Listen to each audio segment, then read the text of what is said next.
So what did we do up to now? So we constructed a Markov chain on some space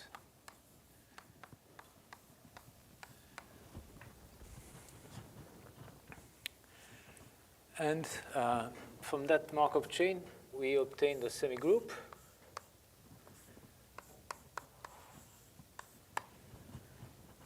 and from the semigroup we obtained a generator. And we have seen that if we have a generator, we can reconstruct a semigroup. So this is. So today I would like to discuss a point in which what we will be really interested in is in convergence of Markov process. Right? So what we will have a sequence xnt of Markov process, continuous time in taking value in a finite state space. And we would like to prove that this Markov process converge as n tends to infinity to another Markov process. Okay? And which type of convergence? Well, weak convergence. So let me recall what we do when we have a random variable or a sequence of random variable. Right? If you have in some space a sequence of random variables, you certainly have seen in the probability course that you have many types of definitions of convergence. Almost sure convergence, LP convergence, convergence in probability, and among these, weak convergence, which was, you'll say that xn converge weakly to x if, and only if, by definition, for all bounded continuous function of R, you have that the expectation of fxn converge to the expectation of fx. Okay, so this was the definition, and you probably have seen many necessary and sufficient conditions for weak convergence. So what you do, if you want to prove, is that one very common way in proving convergence is to prove that this sequence is compact in some sense. It's what we call tightness. And then to show that there exists a unique limit point. Okay, tightness. So first prove tightness, and I will recall what tightness means, and then uniqueness of limit points. So in order to prove tightness, what we do is, well, you don't want really to work in this space. So you'd like to work on R. So what you do is that you define a new measure, mu n, on the space R with its Borel sigma algebra. And mu n is defined as, well, you have the probability, you have your function. So you take xn, it's a random variable, so it goes from omega to R. So you take the inverse image of a Borel set by xn. Since xn it's measurable, you get an element of f, and you define mu n of this element as p of the inverse image by xn of this set. Okay? So first, you define these. So from random variable x, you define a measure on R with the Borel subsets. And then we have seen that in order to show that mu n converge to mu, well, it's enough to prove tightness in Unix. Actually, it's also necessary. So what is tightness? Tightness will mean that for any epsilon positive, you can find a compact subset of R which concentrates the measures mu n. So such that mu n of the complement of k epsilon is bounded by epsilon, and this is for all n.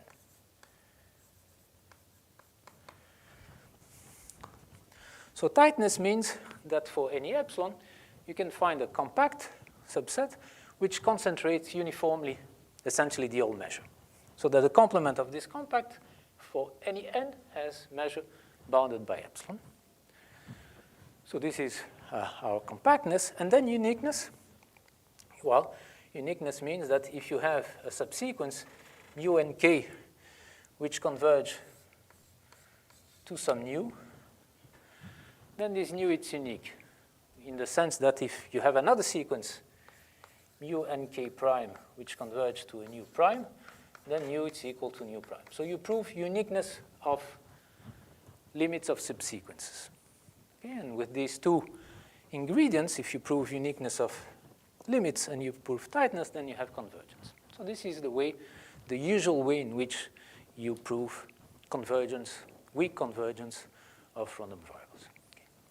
So we want to repeat exactly the same strategy for process.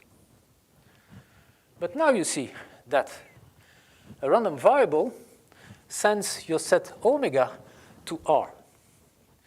A process will send omega to a trajectory, to a path. Okay? So if I take x, t, now a process, let's say t from 0t to t, and if I fix omega in omega, then xt omega is now a trajectory. So it's a function. If I look this as t sending to t xt omega, what I have, it's in our construction, a path which is, in our example, which was constant along intervals, right? And I assume them to be right continuous, and therefore they have left limits. So the natural space will be the space of trajectories which are right continuous and have left limits. Okay? So in our example, our process xt was taking value in this finite state space E. So the natural space would be the space of functions defined on the interval 0t. I fixed this finite time t, taking values in my space E. And these functions, so this is the space of functions x from 0t to E, which are right continuous and have left limits. Okay?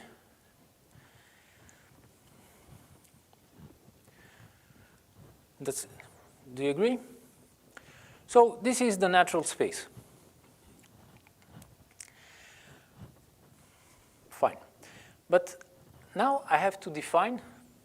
So here, this space, it's playing the role of R.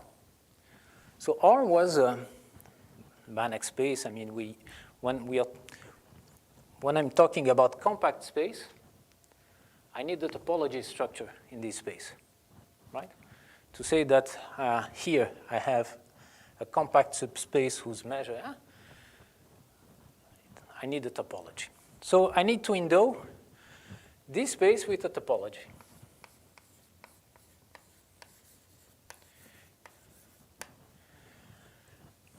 So with a metric. And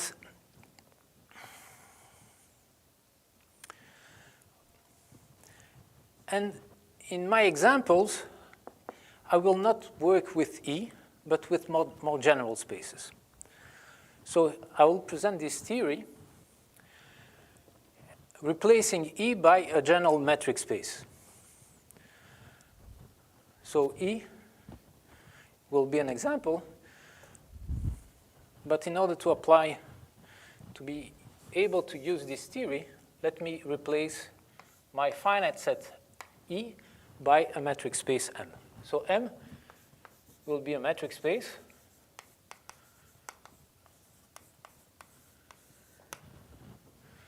If you want to fix ideas, you can take M to be R or Rn. In our examples, M will be the space of measures defined. So M, in my examples, M will be the space of measures. So nu, it's a measure on, say, interval 0, 1. It will be positive, and the total measure of the interval will be bounded by 1. I will come back later to this space, and I'll show that this is a metric space. Okay? I will assume that this metric space is complete and separable.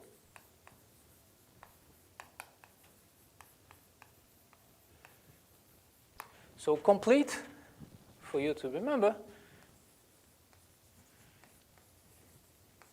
means that if you take any Cauchy sequence, it has a limit.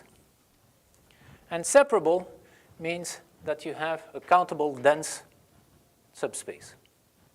So I'm assuming that, okay, that this space M has a metric, and that it is complete and separable in this metric. Fine? Questions? So this is our setup. We have a complete separable metric space, and we have the space of functions defined in this interval 0t, taking values in this metric space. And these functions are right continuous left limits, and I want to define a metric in this space. Okay. So the first metric that maybe you'll try is to take the same metric that you would take if the function was continuous, which is the sup norm, the sup metric. So maybe one idea is to say, well, the distance between, now x will represent a trajectory, so a function from 0t to taking values in M. So the metric between x and y, maybe, that will be the sup. And okay, and if I write D, at some point I will write norms. So I prefer to present everything to you, just not to mix notations. So I'll assume in this lecture that M is actually a normed linear space. Okay, so I will replace distance by norms. But everything I will say for norms works for distance. But at some point I will write norm without thinking, and you'll get confused. So from now on, let me assume that I'm working M, it's actually a normed linear space. Okay? So I'll take the supremum for xt minus yt. Here, for instance, I would take the distance between xt and yt. Okay? So maybe this is the first try. Let's define this as a distance in this space. But then there is something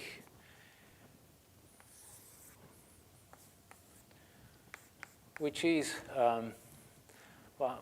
embarrassing or which is troubling, is that if you take here a sequence Tn, which is decreasing to t, and if I take, say, the function which is equal to 1, equal to 0, up to Tn, and then 1 up to t. So let me call this function the function x and t. So this function is just takes a value up to time Tn, and then it jumps to another value. Well, if Tn is converging to t, you would like to say that xn is converging to x. And, well, if you adopt this distance, this is not true, right? Because the distance will be equal to the distance between these 2 points. So you'd like, so in the definition of this topology, what you'd like to do is to allow to change a bit the time. I'm here always considering t as time. So to perform a change in your time in order to make these two functions close. So how can you do that? Well, let's define a time change, which I will represent by lambda. So lambda will be a function from 0t to 0t, which is strictly increasing, continuous and strictly increasing.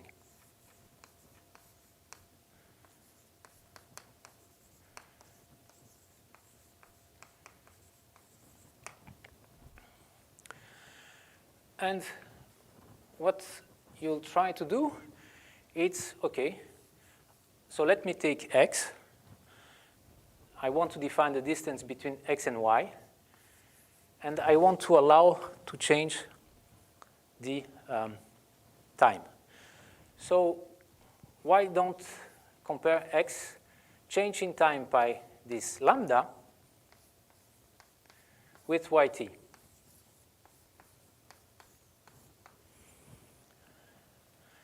Now let me take a soup over time.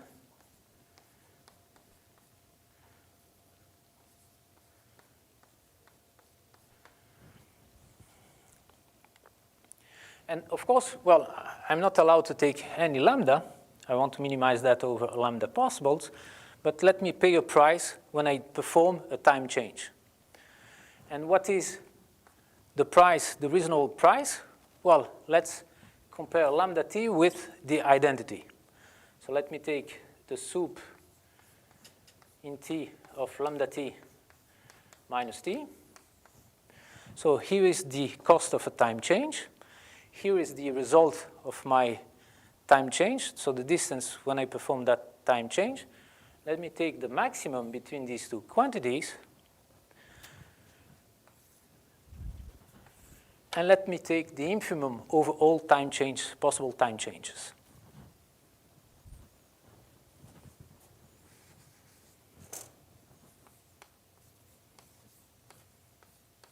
So here the infimum is carried over all lambda, which are continuous and strictly increasing. And let me define this as the distance between x and y. Okay, that looks reasonable. Because if I go back to my example, well, here what I will do is I will send this interval 0tn to the interval 0t. If I do that, this becomes 0, and here I'll get something which comes from the cost of the time change. Clear the example? So it's the definition clear, and so clear also what this distance will give me to that. So this looks reasonable. Right? Okay, so this is, well, then I leave it to you to show that this is a distance.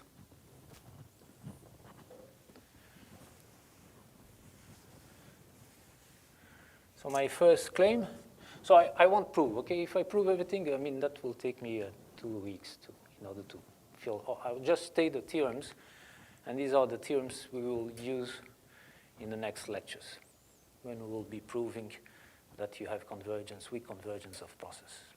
So this is, let's say, a crash course in the score hot. This is called the score hot topology. So it's a crash course in the score hot topology. And by the way, if you want to see the proofs and the definitions, so here are the reference. Billingsley, it's 1. Etienne Kurtz, it's another reference. And as I said, what I'm doing today is defining the score hot topology.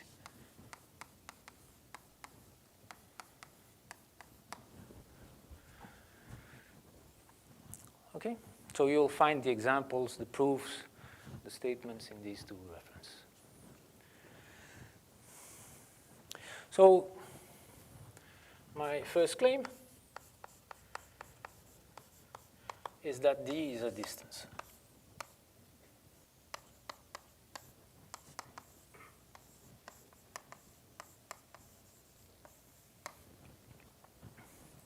Fine. Then I'm happy, I have a definition, I prove that it's a distance, it's a natural distance. I started from a complete and separable space. I would like to prove that this space is complete and separable. And then I get in trouble because let's consider the following example. Consider the sequence xn, which is taking up to 1 to n, the value 1, and then 0. Consider this sequence. What I claim is that this distance is a Cauchy sequence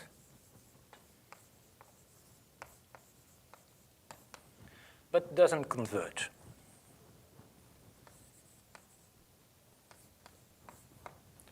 So it hasn't a limit. So remember, I'm taking them right continuous with left limits. So this is your function. And well, it's a simple computation to show that xn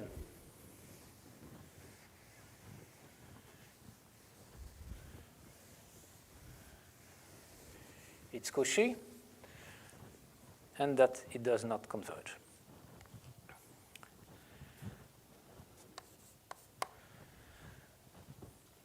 So let's compute this distance between xn and xn plus 1. So I have to compare this with one which it's in 2n plus 1. So I would like to change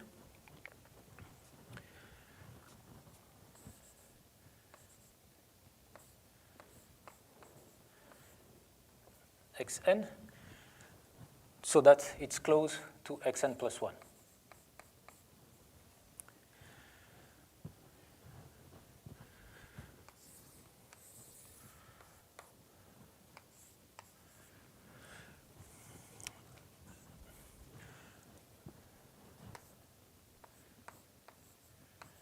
So here is the point 1 over 2n. If, and here is, let's say, 1 over 2n plus 1. If I send this point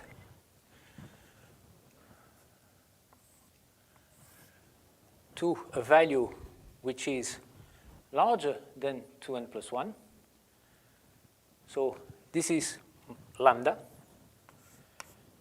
and I want to make xn lambda, so the composition of xn with lambda, close to xn plus 1. I want to compute this distance. So what I'm doing is I'm looking for the time change lambda which minimize this quantity. Okay?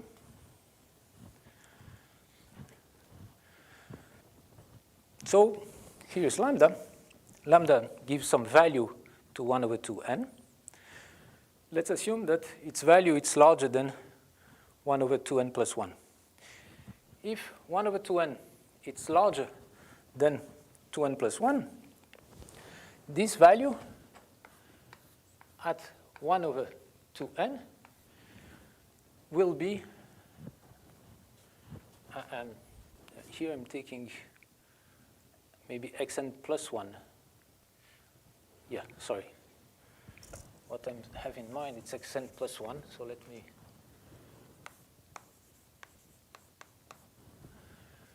And I want this to be close to xn. So let's repeat. If I send 1 over 2n by lambda to a point larger than 2n plus 1, this value will be equal, this point it's larger than 2n plus 1, so I'm computing xn plus 1 at a value which is larger than 2n plus 1, which is 0 by our definition. Okay, so if in this case, this value is 0, while at x 1 over 2n, this is 1. Slightly on the left. So this distance will be larger than 1 if I choose such a lambda. Whatever lambda I choose, do you agree with that? Or? So whatever value I choose for lambda larger than 1 over 2n plus 1, I'll get that they will not match. So now let's see what happens if I choose a value for lambda. So this is if the value of lambda at 1 over 2n is larger than 1 over 2n plus 1. So now let's see what happens if lambda at 1 over 2n it's smaller than 2n plus 1 with lambda. So lambda at 1 over 2n, here it's 1 over 2n plus 1. So the idea will be to take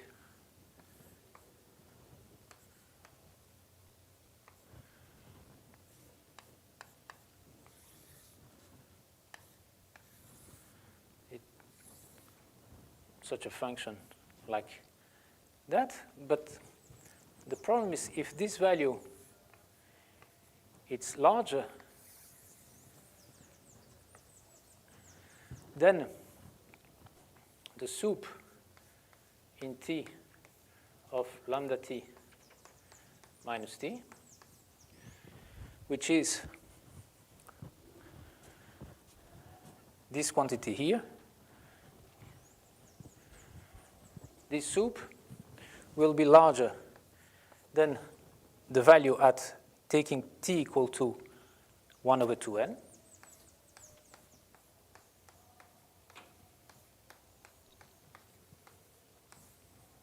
And this is equal or larger than, well, lambda it's smaller than 1 over 2n plus 1. So this is actually equal to 1 over 2n minus lambda at 1 over 2n, because lambda of 2n is smaller than 1 over 2n plus 1, so it's smaller than 1 over 2n. So this absolute value is equal to this difference. And this is larger than 1 over 2n minus 1 over 2n plus 1.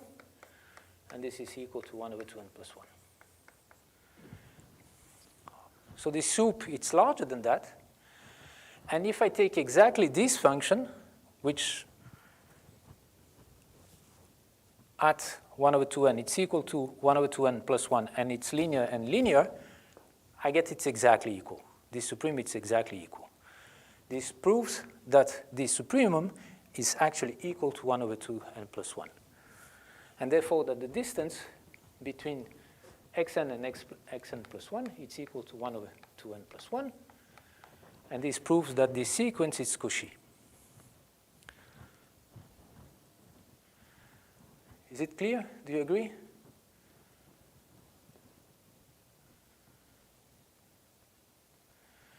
Okay, so this sequence is Cauchy, but it's okay, but it can't converge,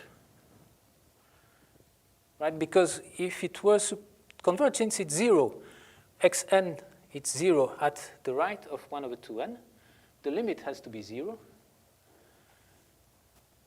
xt has to be 0 if it had a limit.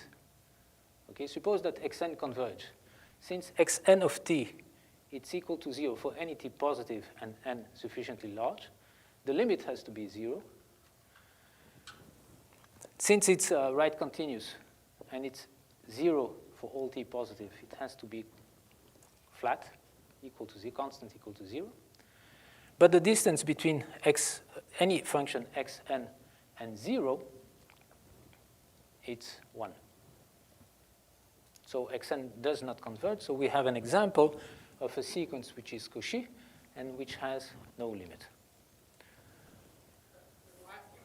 In that first proof of the Cauchy property, why is xn not over 2 to the power of n equal to 1? Because it is right continuous. Yeah, it's just at the left. So x1 over 2n, it's right continuous, so you're right, it's equal to 0. But the left limit, it's 1. The left limit, it's 1. You have to argue with the left limit. While here, it's a constant over there.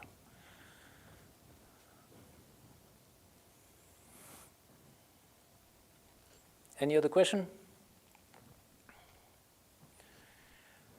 Okay, so we proposed a distance. We would like the space to be complete and separable because we used a lot completeness in these arguments in which you want to prove convergence of weak convergence. So we would like the space to be. We have a distance which doesn't make our space. So what we will do is we will slightly change this definition. And what we will do is change this piece. Instead of taking this soup, just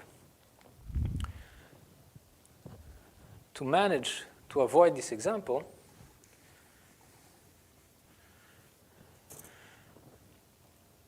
I'll take the log of lambda t minus lambda s divided by t minus s.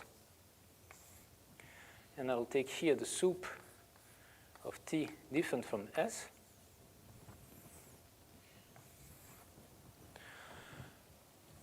So I'm changing the cost of a time change.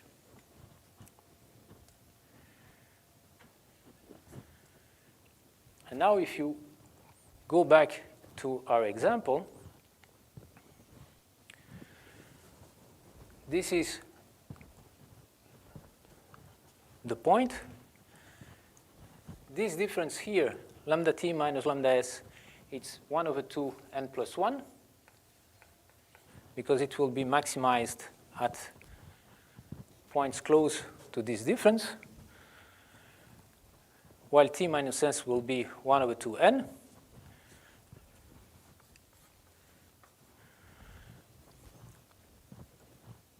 The maximum will appear when you take s equal to 0 until t equal to 1 over 2n. So that will give me on numerator 1 over 2n plus 1 minus 0, and on the denominator 1 over 2n. So that will give me a log 2. So the distance between xn and xn plus 1 won't be anymore 1 over 2n plus 1, but log 2. And so by using that distance instead of the original one, we turn this sequence a sequence which is not Cauchy anymore. And it turns out that these two distances are equivalent. So let me call this 0. This new distance, in which I replace the original one by these logs.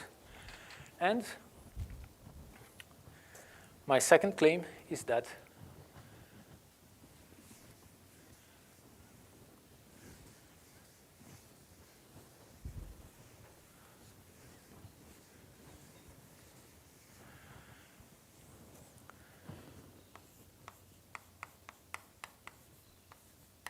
that D and D0 are equivalent.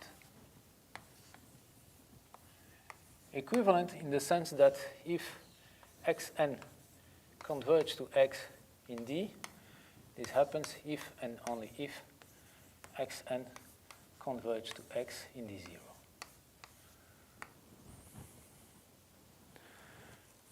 So we modify the distance in order to turn the space complete and separable, but mind that the distance are equivalent. So if you want to prove that one sequence converges in D0, it's enough to converge, to show it that it converges in the first distance. And then, first important theorem is that the space D 0T M is complete and separable.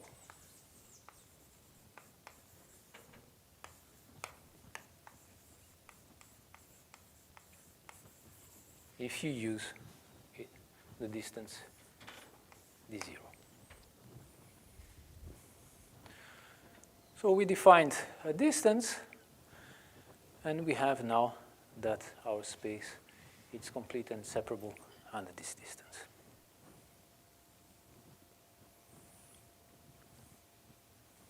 Fine?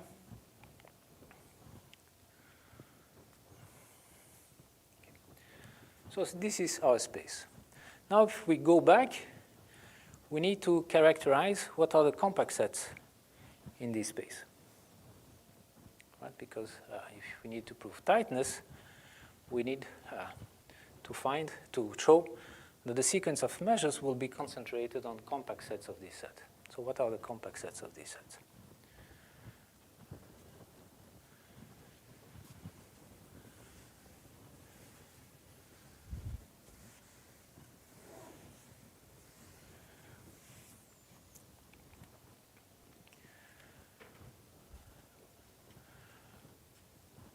So for that, I will introduce what's called the modulus of continuity.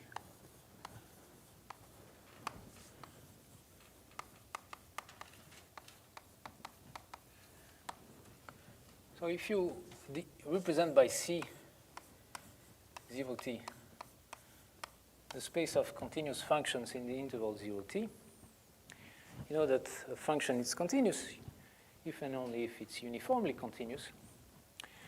And therefore, if I define the modulus of continuity in C by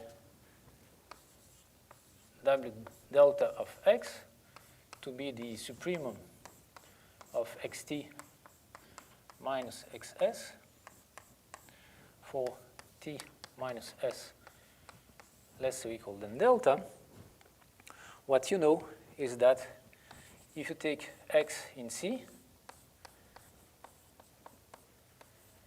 then it's uniformly continuous, which means that W dx converges to 0 as delta decreases to 0. And if you define this modulus of continuity for any function defined in the interval, any measurable function, and if you are able to prove that the modulus of continuity of this function converges to 0, well, you get that this function is continuous.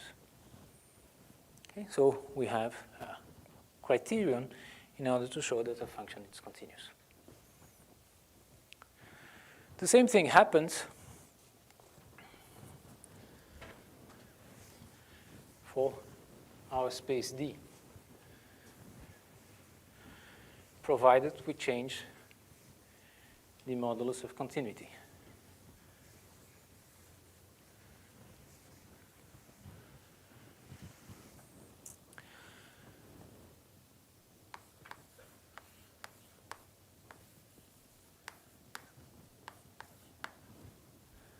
So let me write it short by D0t, assuming that our metric space is fixed once for all. Now, of course, this one, it's not good, because if you take the supremum of st less or equal than delta, well, you take any neighborhood here of this interval, that won't be 0. So you have to allow your function to have jumps. So how to allow your functions to have jumps? Well, instead of taking the supremum, you will allow to decompose your interval in subintervals, and instead of considering the supremum over all 0t, you will consider the supremum only over these intervals. So if I want something similar to that to be 0, what do I have to do with these functions? Well, in some sense, I have to allow to decompose this interval in two intervals and only consider what happens in each of these intervals.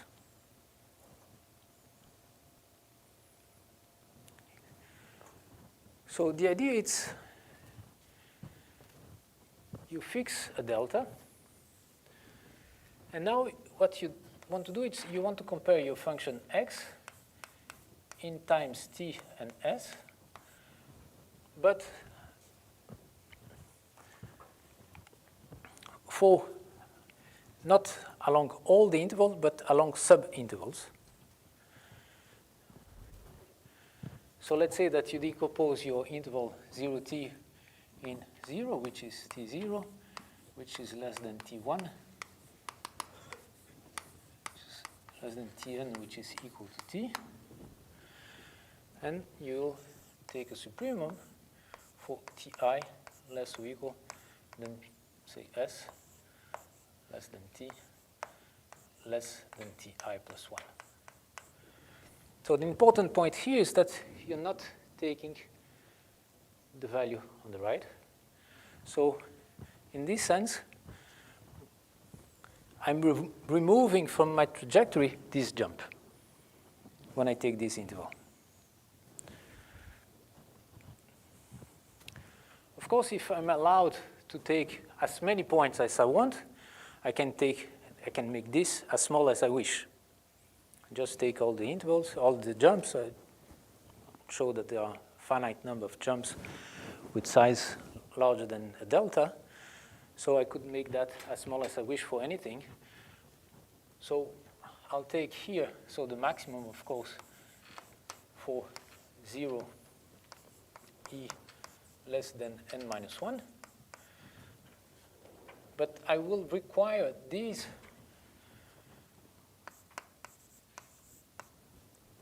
partitions of my interval to be such that ti plus 1 minus ti is larger than delta, or strictly larger.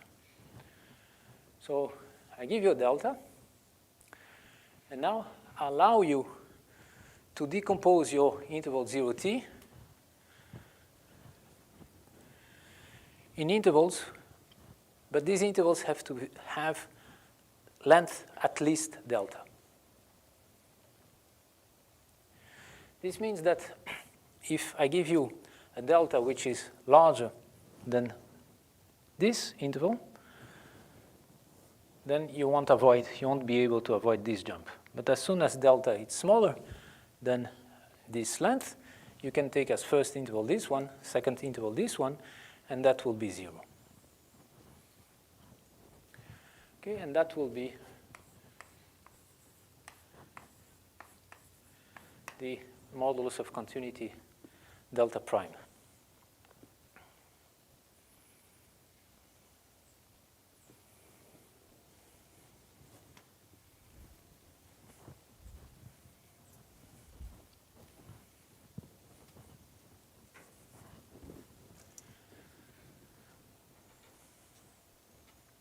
Okay. And this is maybe a second or third claim, is that x belongs to my space D0t if and only if this modulus of continuity converges to 0. So we have exactly the same characterization as we have for continuous trajectories. So first, if x it's a trajectory which is right continuous and left limit, then you'll be able to show that this modulus of continuity tends to 0. And conversely, if you have a function which is defined in interval 0t, and if you are able to show that its modulus prime of continuity converges to 0, then it belongs to D.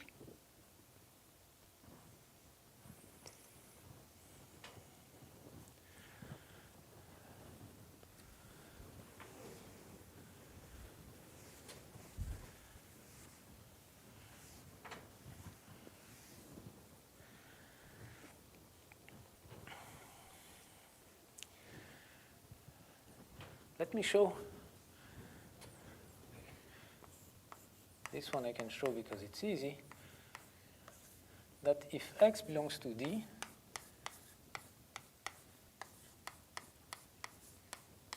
then it has at most a countable number of jumps.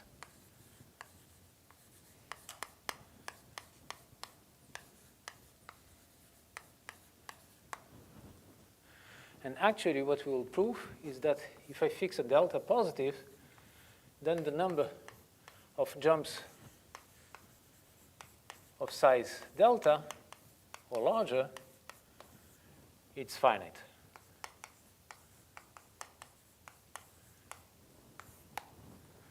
Which allows you to prove essentially this. Okay, you fix a delta, so there are most k jumps of size delta.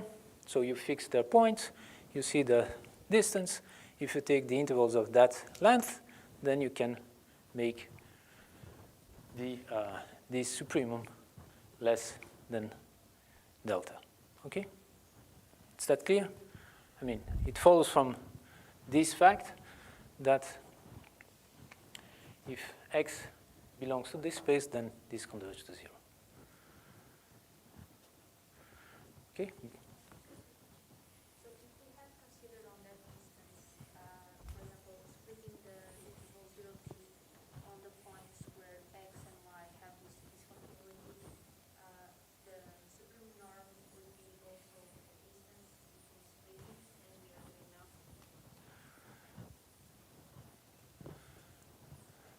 So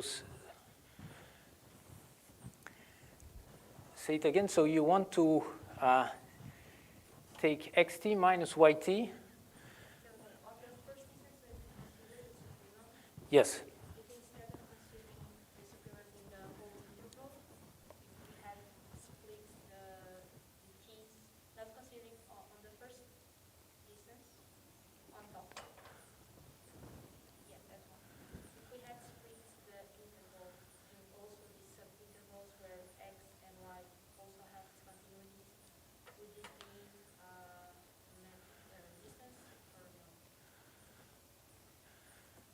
I don't understand exactly because x and y have different points of discontinuity. Yeah, you consider the disagreement on, so if they both have a finite number, then you can split in the intervals where you have the jumps of x and also of y, which would be also in finite number. Yes. So what you do, so you take x and y, you take a delta, all jumps larger than delta, you have a finite number of points, you take the intervals in between, and then what you do?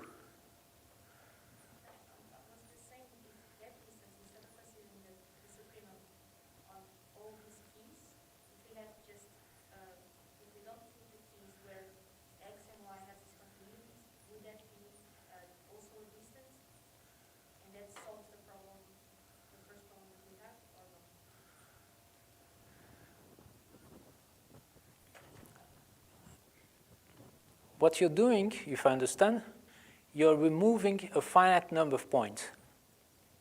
That doesn't change because the functions are right continuous. So if you remove one point, you still have the points which are close by, which gives you exactly the same the difference. So because what I'm doing here is I'm comparing xt with xs. I'm comparing two different times. While when I'm defining this distance, I'm comparing at the same time. So here I just want to compare the same function but at different times. And I'm saying that, well, what the problem is that I have jumps. But so if I remove not the points, but if I take the intervals and I compare only inside these intervals, then I might be fine. But I'm comparing points different times.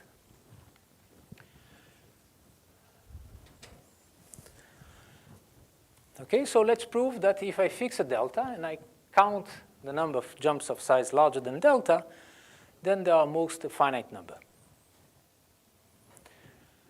Well, assume that you have an infinite number. So let's say that Tj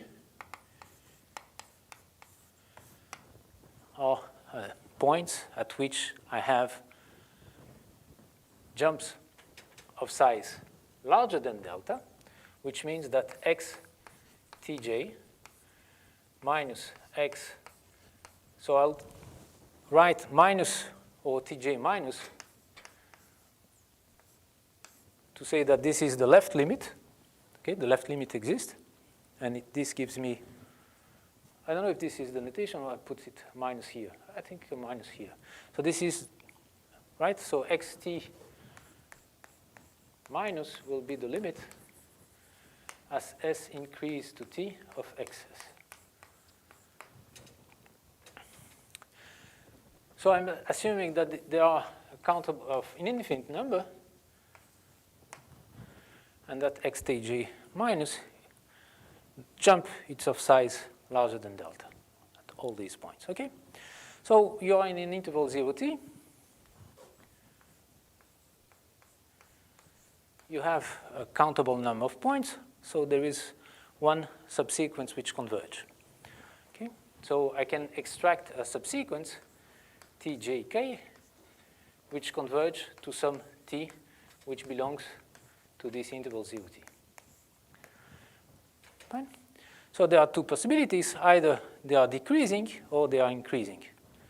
So let's assume that tjk is, let's say, first decreasing to t. So here's a t. And here I have a sequence which is decreasing to t.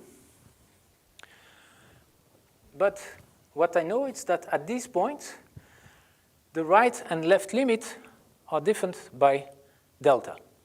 Okay, so if I take here, I have a point here, and so this is the value of the right limit, and this is the value at the left limit at that point, and they are different by delta. Okay.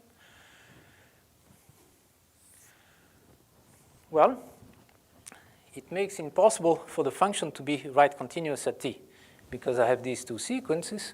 They are converging to t, and say that this sequence is converging to something. This sequence, it's at the distance delta from this point, so they won't be able to converge. So the function will not be able to be right continuous. Is that clear? So since xtj and xtj minus, it's larger than delta, this means that the left limit at tjk and the right limit differ by delta, which means that I have a point here very close. Well, actually, this one is right continuous, so I can take that point.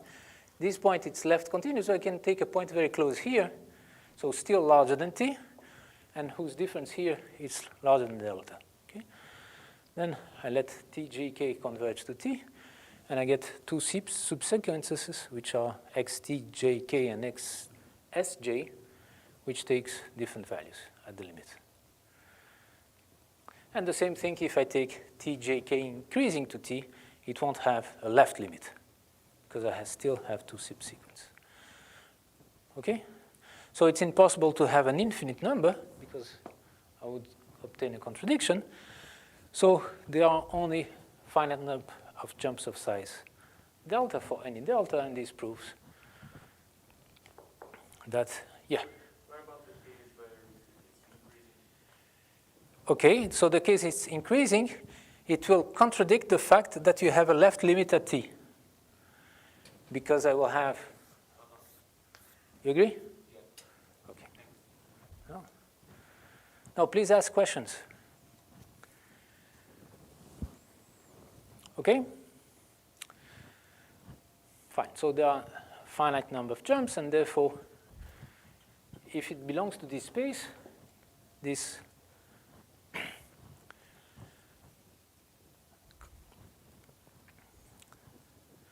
modulus of continuity has to go to 0.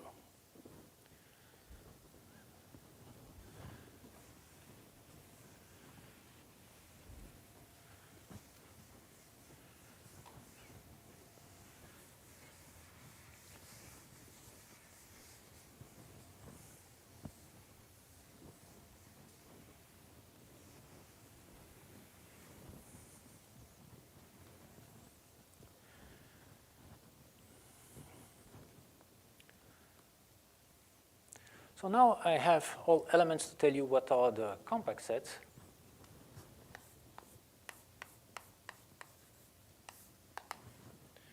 So let me take A, a subset of these UT.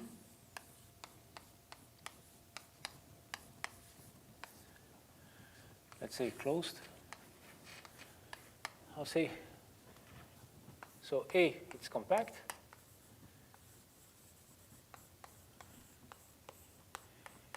If two conditions are satisfied. So the first one is that xt takes only values in a compact set of M. So that there exists k in M, which is compact, such that xt belongs to k for all x in A and all t between t and t. Okay, so A, it's a subset. So it's a set of trajectories. So you take each trajectory in this set A. You take the image of this trajectory. It has to be contained in a compact set. So xt must belong to, well, this is more or less, I mean, if you want this space to trajectories to be in a compact space, I mean, the image has to, they have to be in a compact space.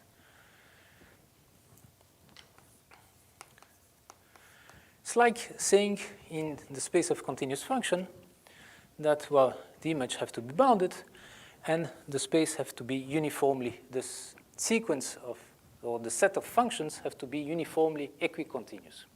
Okay? If you want to extract, if you have a family of a sequence of continuous function and you want to extract a subsequence which converge, you require equicontinuity. Right? The same thing here, because I can express this equicontinuity in terms of these modulus of continuity. The same thing here, so, but that we will change the modulus of continuity by the modified modulus of continuity. Okay, so this means that if you take the modulus of continuity, you take the supremum for x in A, the limit as delta goes to 0, this is equal to 0. So if you think in terms of continuous function, this is exactly equicontinuity.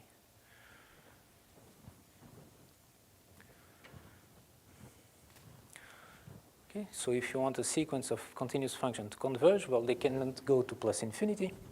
So their image have to be bounded in a compact set, and then they have to be equicontinuous.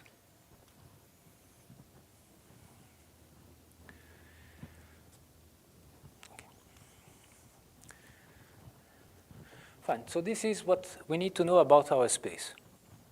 Okay, it's a metric space. We define a metric, and we have a characterization of the compact sets. So now we can think of measures on this space.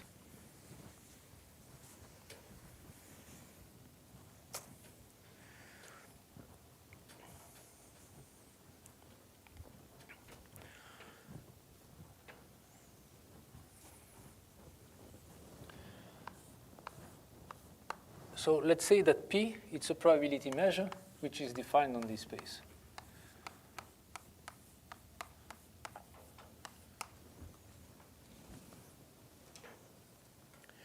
To define this probability measure, I need to define a sigma algebra here. And this sigma algebra, I will call it the Borel sigma algebra. So what would be the natural Borel sigma algebra? Well, there are projections in this space which are natural. Take a t between 0 and t. I will define the projection pi t from d 0t m to m as you take a trajectory, x, and you project it, you compute its value in xt.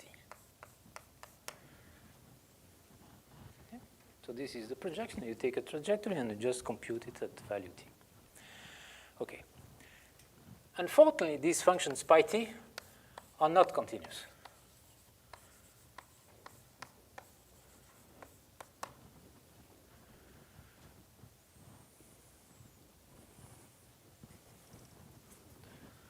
So let's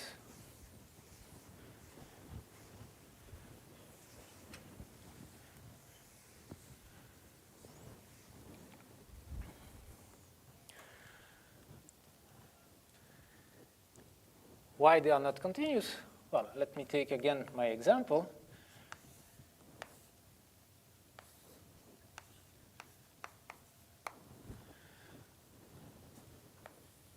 Let's take this function. Let's say that Tn is converging, decreasing to t. So this is my function x. Xn, it's converging to x. But if I compute pi t of xn, this is 0. Okay? While if I compute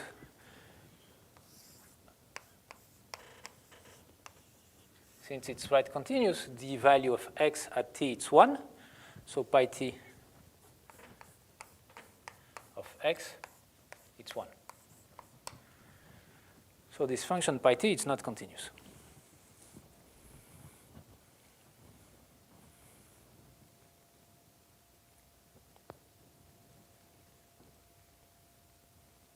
Okay.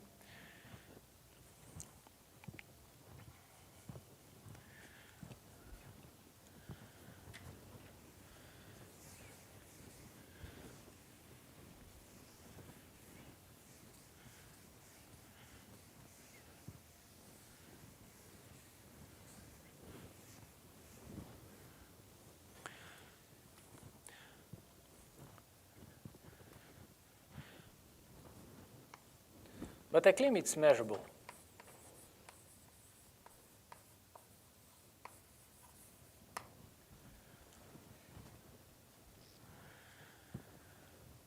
Measurable with respect to which sigma algebra? Well, this is a metric space. Okay? When I have a metric space, I can define the open sets. And once I have the open sets, I can define the smallest sigma algebra which contains the open sets, which is the Borel sigma algebra. So this will be my sigma algebra B. Okay.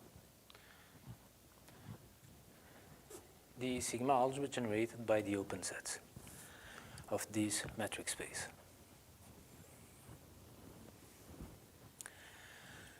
So let me show that pi t, which is not continuous, is measurable. for that,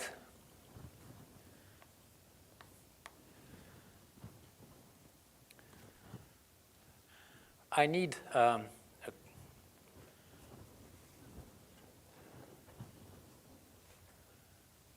another claim that if x, if you take a trajectory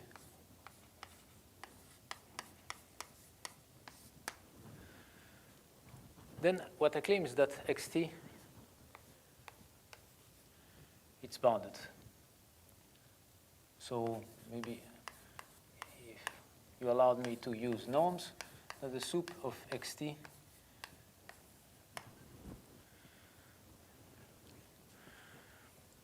okay. And this follows by the fact that w delta of x is converging to 0. So for some delta sufficiently, so since this is converging to delta as delta is converging to 0, this means that delta x is less, there exists a delta for which this delta is smaller than 1. Okay. So this delta prime, sorry, what is this delta? It's the infimum over all possible decompositions of my interval. So this infimum is bounded by 1. So this means that there exists a partition of my interval for which this maximum in I and this supremum for ti less or equal than s less than ti plus 1 of xt minus xs, that this is less than, say, 2. Okay, because the infimum is bounded by 1, so there exists 1, which is less than 2. And so I know that inside each of these intervals,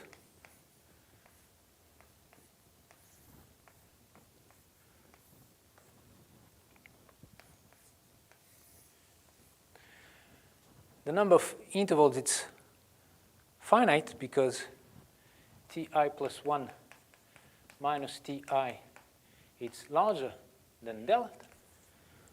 So that can be at most t divided by delta plus 1 intervals.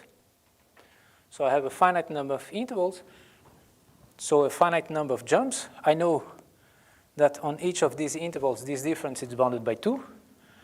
And there is a jump, but there is a finite number of jumps. So this means that xt, it's bounded, which is my claim. And I said delta, but I want to say a constant, sorry. Okay, if so x, it's a trajectory, then it takes its image, it's bounded for one trajectory, okay? This is a proof. You agree, or you have questions about my argument? It's okay? Yeah. So, fine. So I know that it's bounded.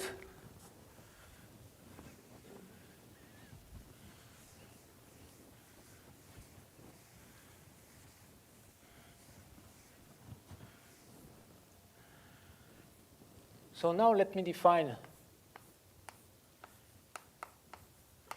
a new function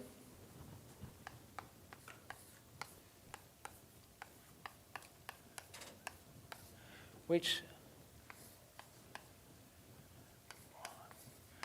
so I'm using R to be our space M, so which sends x to, instead of sending to a value, I'll take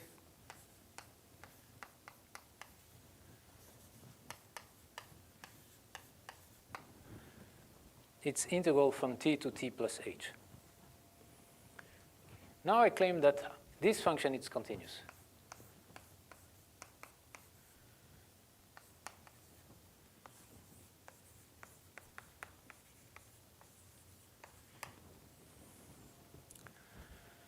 Okay? Why?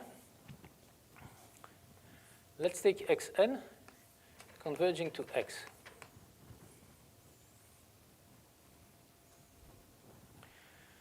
Okay, so this means that there exists lambda n. So xn in my distance 0, right? This is the distance I'm using.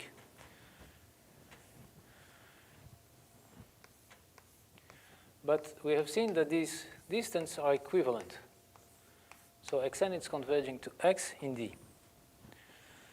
So there exists this lambda n for which xn composed with lambda n, it's converging to x uniformly. And lambda n, it's converging to the identity uniformly. By our definition of the distance, this was the sup norm of this difference and the sup norm of this difference. Okay, so if I apply, so this says that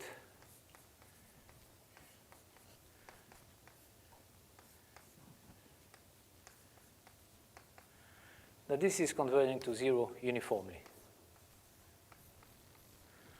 So if this function is converging uniformly, if I apply a change of time, it's still converging uniformly. And just to say that if xn composed with lambda n is converging uniformly, this means that xn and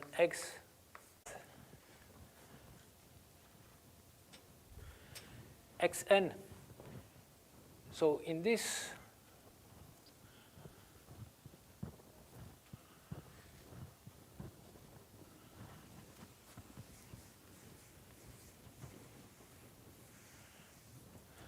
so let me take I t h of xn. This is t plus h xn of s. Let me subtract x of lambda n minus 1 s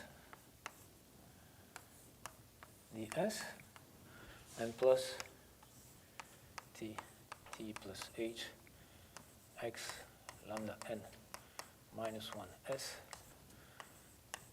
ds. Okay? So this is converging to, this difference is converging uniformly to 0. So as n tends to infinity, this expression converges to 0. Okay? Because the difference is converging uniformly to 0. And then lambda n, it's converging to the identity, and this, and x, it's bounded. So by the bounded convergence theorem, this is converging to t plus x s ds, and that's okay, that's fine. So this shows that this function is converging. So, sorry, that this function I, t, h, it's continuous. And if I take 1 over h, I, t, h, it's still a continuous function. And this sequence of functions, as considering h as the limit, is such that for all x, this is converging to pi tx, because this is 1 over h t plus h x s ds. X, it's right continuous. It's bounded. So this is converging to xt. So we have a family of continuous function converging to a function. So this function is measurable.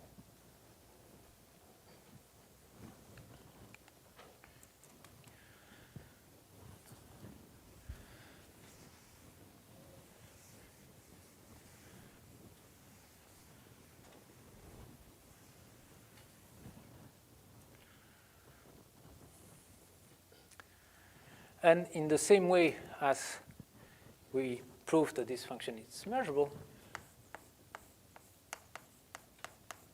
if I fix T1, Tn,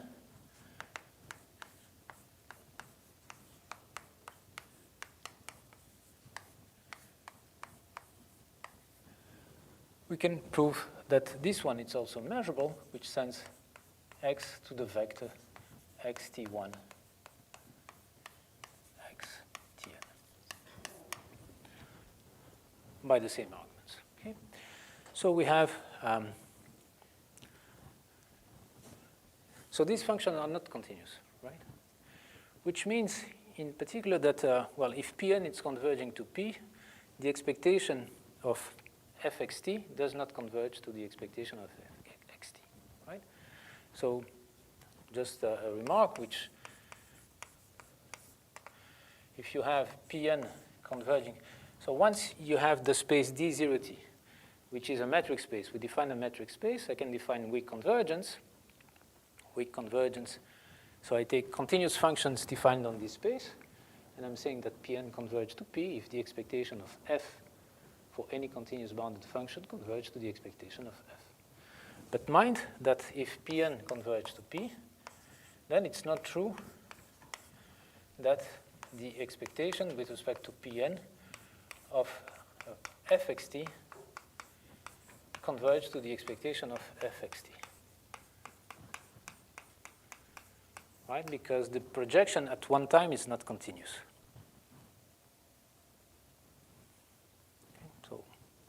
This is just a remark from just what we proved. But if you remember,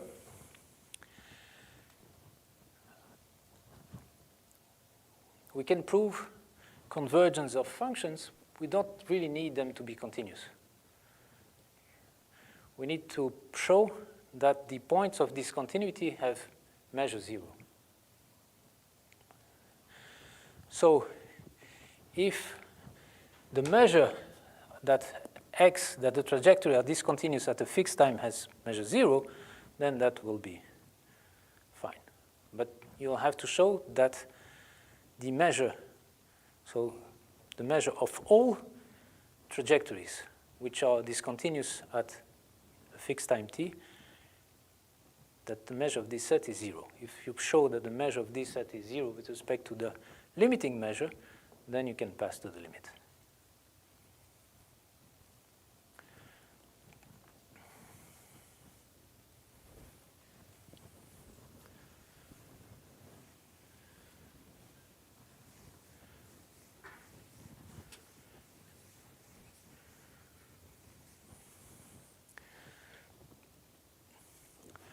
So let me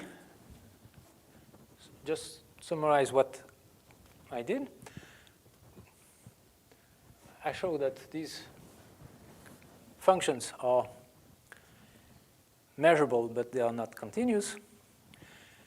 And now, in our space D0T, M, we constructed a distance. So we turn this space into a metric space, which is separable and complete. And so since this space is a metric space, it has its Borel sigma algebra, which is the one generated by the open sets.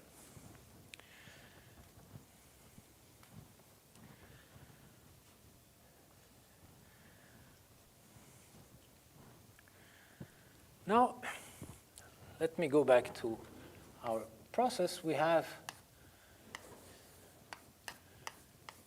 some probability space, and in this probability space, we have xn, or x, which is a family of random variable, which is a Markov chain. But for what I will say now, it's not important that xt is a Markov chain. What's important is that xt has right continuous trajectories with left limits, which is exactly what happened to our process.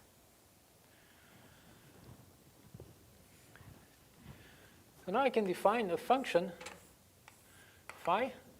So remember now, if x were a random variable, I would define a measure on R by using x. Now I want to do the same thing, but instead of using x, I want to use the process. So the space, so I'll define a function omega, a function phi, say from omega to d 0t, my space E in our case, but now here maybe phi is something else, m, and it will send omega to a trajectory which is phi of omega. It's a trajectory which at t it's equal to x t of omega. Okay, so this is now a trajectory, and its value of t it's given by xt of omega.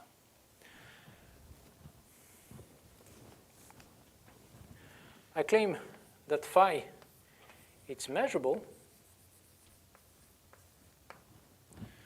So here, measurable, I'm taking f, and here I'm taking the Borel sigma algebra.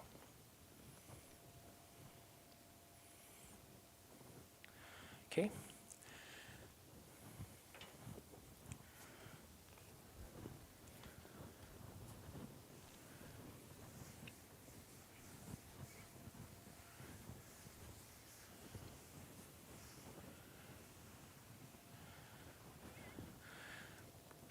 Then here is a claim,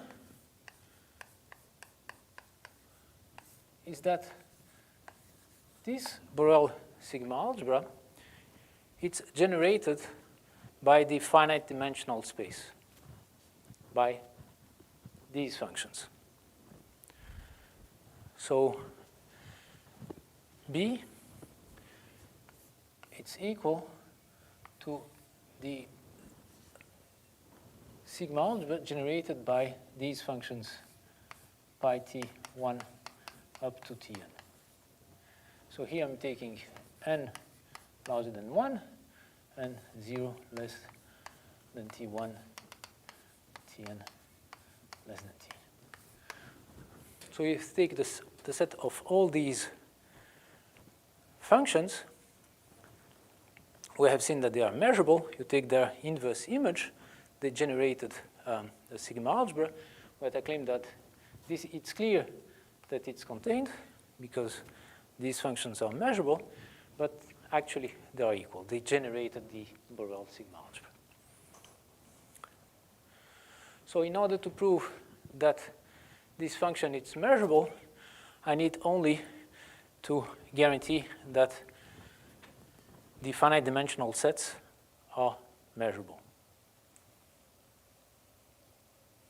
Okay, I need only to show that phi, so in order to show that it's measurable, I will have to prove that phi of A belongs to F for any A in the Borel sigma algebra, right? So this is the definition of measurability. But since so what is the inverse image? So this function pi t1 tn, mind it's a function which sends d0t m to mn, as I said, right? So the inverse image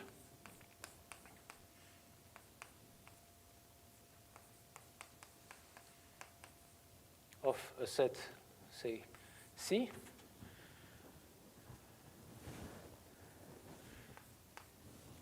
is all the trajectories such that x t1, x tn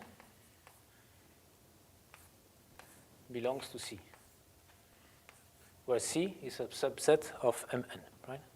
So in order to show that this function phi is measurable, I only have to show that phi inverse of a set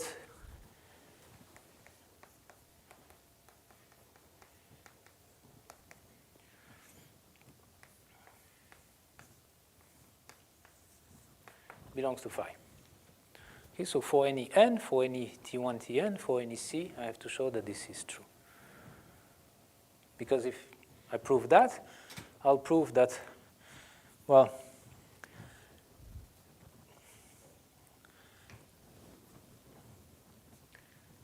I will proceed as follows. I'll call, let's say, G the family of A's such that phi minus 1 of A, so A it's a subset of D, such that this belongs to F.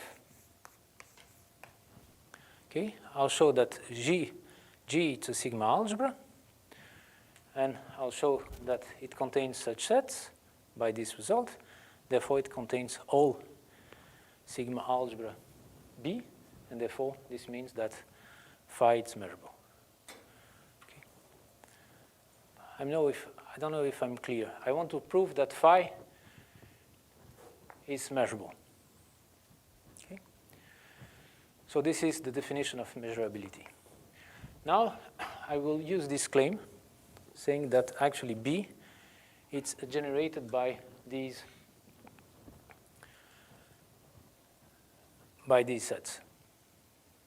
So what I claim that in view of this claim, if I want to show that phi is measurable, I just need to guarantee that the inverse image by these functions are in my sigma algebra F. Why? Well, here's the proof. Because I define G to be this family, it's clear, it's very easy to show that G is a sigma algebra.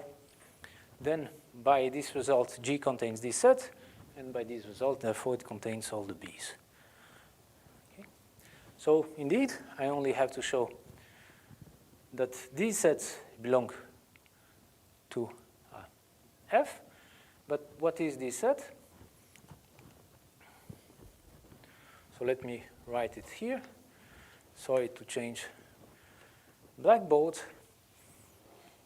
So this is the sets of omega in omega such that P T1 Tn of phi of omega belongs to C.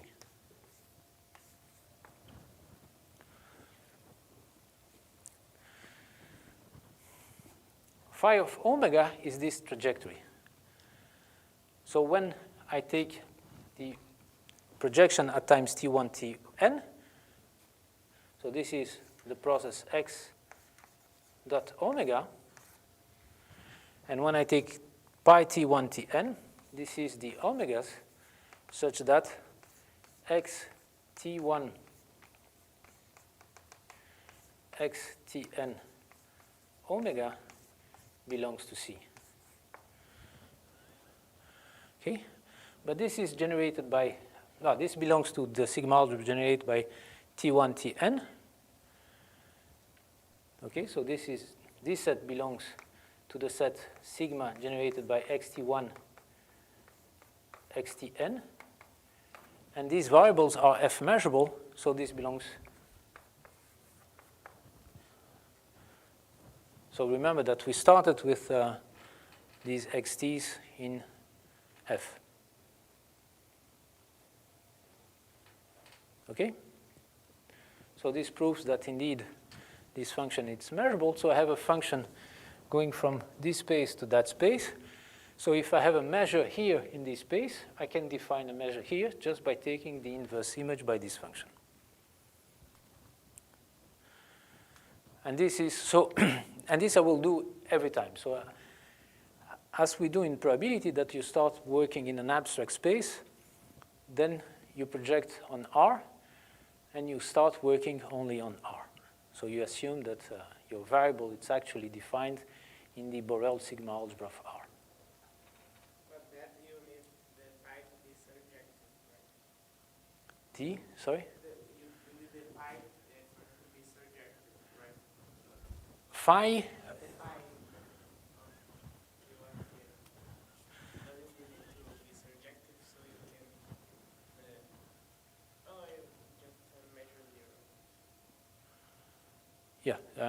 If it's not, I mean, just will be defined in subspace.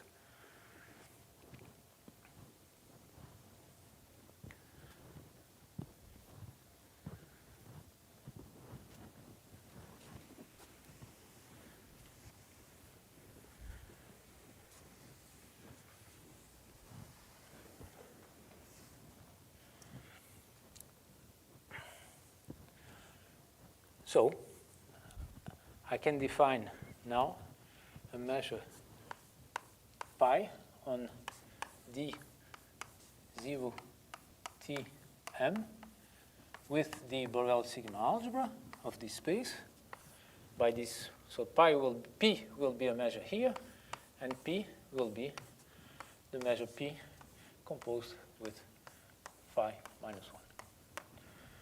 Okay. So if I have a measure, a Markov chain, or I don't need it to be a Markov chain, I need just right continuous process with left limits, I can use these in order to transport everything to this space. So I'm not working anymore in an absolute space, now I'm working in a metric space. The metric space of right continuous function with left limits, with that distance.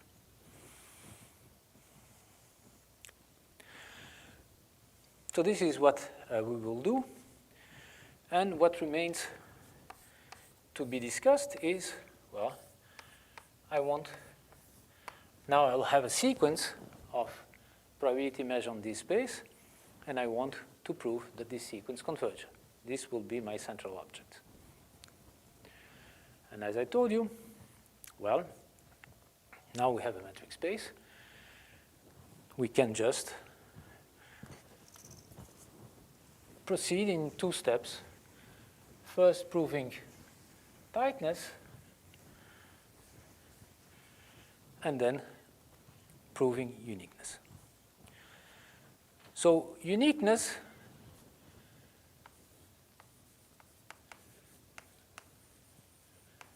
some very important observations is that the finite dimensional sets characterize the measure. So finite dimensional sets characterize the measure. So this means that if I have 2 measures, P and Q, defined on this space, and if for all n, for all T1, Tn, and for all f, or for all C in Mn, I have that the probability that xt1, xtn belongs to C, it's equal to the same thing for Q.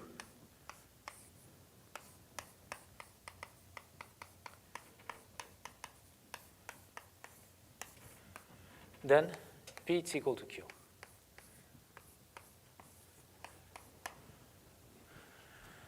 Okay, so finite dimensional sets characterize the measure. So you see, here we have process, trajectories.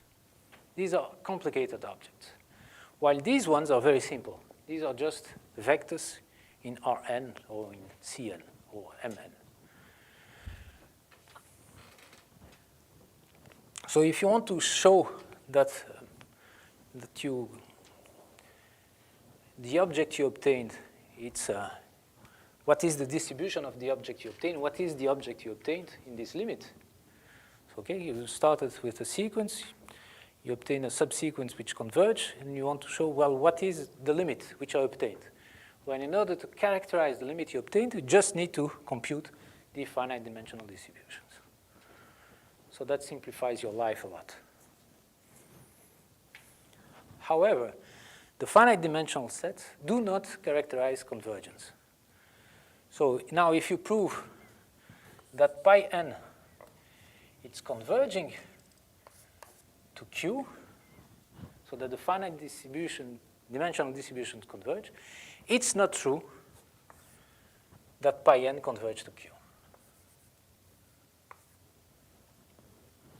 So though they characterize the distribution, they do not characterize the limit. the convergence. Okay, and this is a problem because, well, so I can't avoid, so in order to prove convergence, I cannot consider only finite dimensional distributions. I really have to consider the trajectory. And so what do you do? Well, you proceed as I proposed, tightness, and then characterization of the limit points. And for tightness, you have this theorem. So I'll present you two theorems. So the first theorem, okay. So I will say a sequence pi n is tight. So pi n, it's defined in this space, D, space of trajectories. If you have two conditions, the first one is that for all epsilon, and okay, for all t,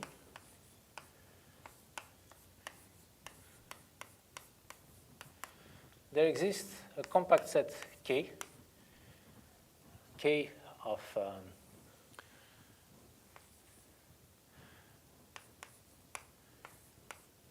M such that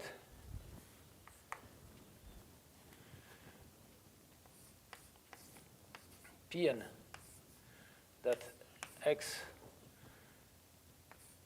t belongs to K epsilon t complement that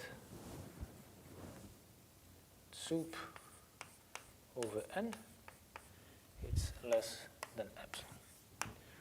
Okay. So it's saying that if you consider the one-dimensional projections xt, this is exactly, you want the one-dimensional projections to satisfy tightness as usual. Okay?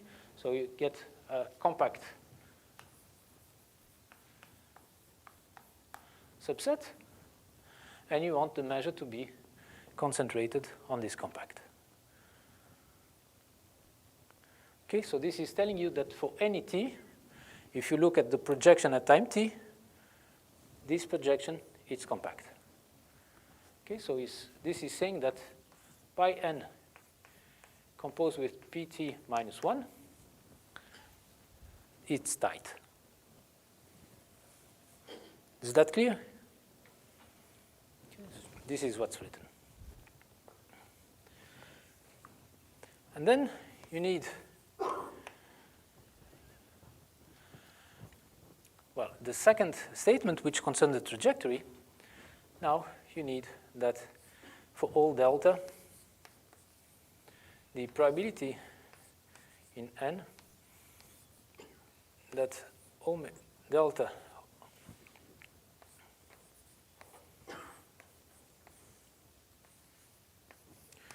for all epsilon,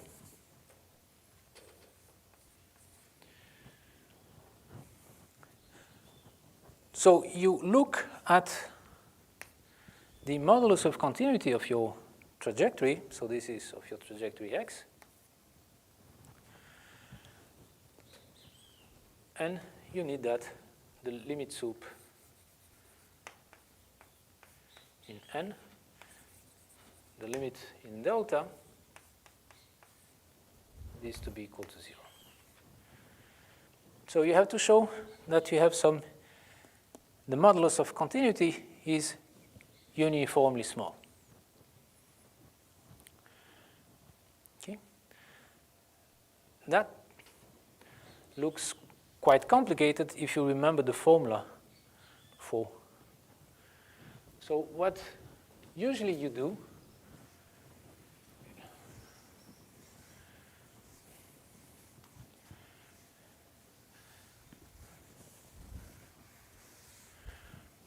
so let me remind you what is W delta prime of x.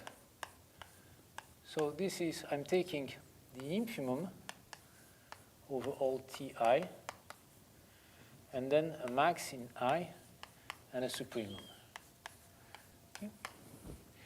So this infimum, so you want this ti plus 1 minus ti larger than delta.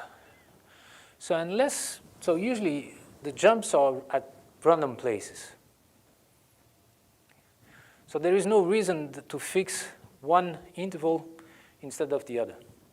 So what you usually do, you want these ti plus 1 to be larger than delta, you just consider intervals of size delta. Okay, so you take the partition delta to delta and so on. And so this is clearly less than the maximum over J. And here the supremum between, so the intervals will be of the form K delta S less than T less than K plus 1 delta of xt minus xs. So this W is certainly smaller than max. How many K you have here? You have T divided by delta plus 1, or plus 1, T over delta intervals, okay? So this probability larger than epsilon, if this infimum is larger than epsilon, then if this maximum is larger than delta,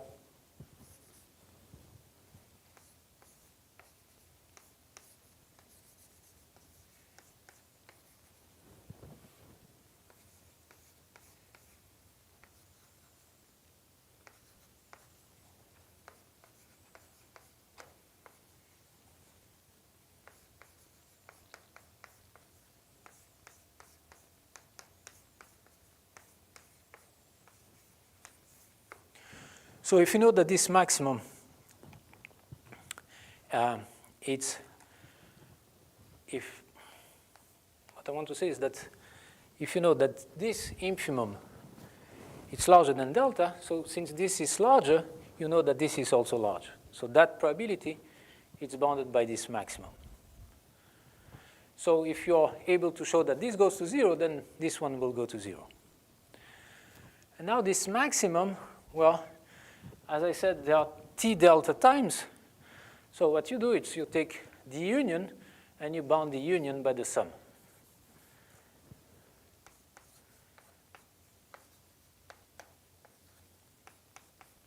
So what you get in front here, it's a 1 over delta term, essentially. There are 1 over delta terms. And so what you need to estimate is the probability that in an interval of size delta, xt minus xz, it's not very large. And of course you can, so you are here at delta k, k plus 1, delta. You have 2 points. So in order to compare these 2 points, you can just compare them with k delta to transform this supremum in only one variable. So you use the triangle inequality to say that, again, I will use another blackboard to say that this is bounded. Let me just put a delta minus 1 here, just to remember that there is a sum, and then Pn, that the supremum for k delta less than T less than k plus 1 delta x T minus x k delta, it's larger over epsilon over 2. Okay, if I can bound this term, then I can bound this one by a triangle inequality. So what you're doing, you're fixing times k delta, and you have to show that the variation of your process in this interval of size delta, it's not very large. That uniformly in n.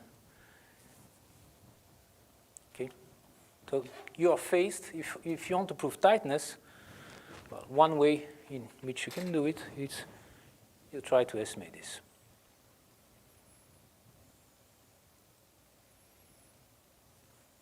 Okay. But then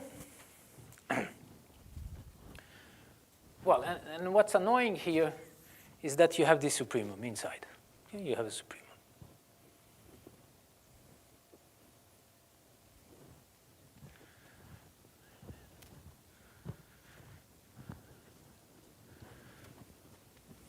Well, so my last theorem, which is second way to prove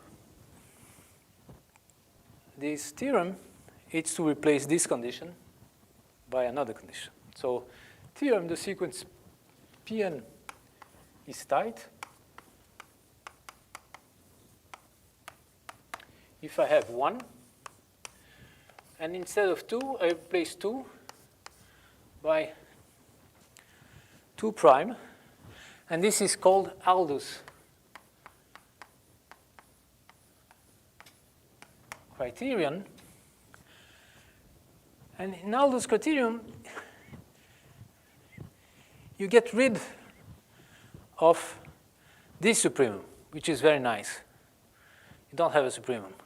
But instead of working with deterministic times, you replace this deterministic time by stopping times. So you have to prove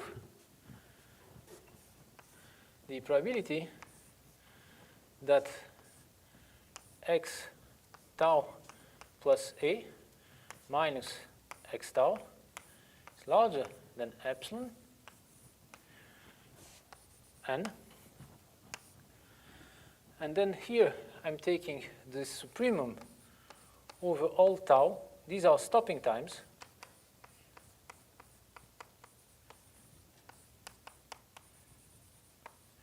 And these stopping times are bounded by t. Then you take a supremum over a bounded by delta, which is a appearing here. And now you take the limit sup as n tends to infinity, the limit as delta tends to 0, and you have to show that this is 0 for all delta.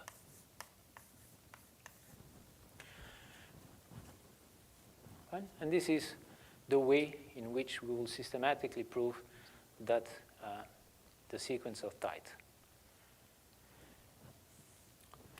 So we avoid the supremum inside, which is pretty annoying, but we pay a price by replacing these deterministic times by stopping times. So here we have a supremum over all stopping times bounded by t, supremum over all a bounded by delta, and we have to estimate this expression. Okay, and this will be the game. This condition is weaker than the other, right? Two implies two prime, or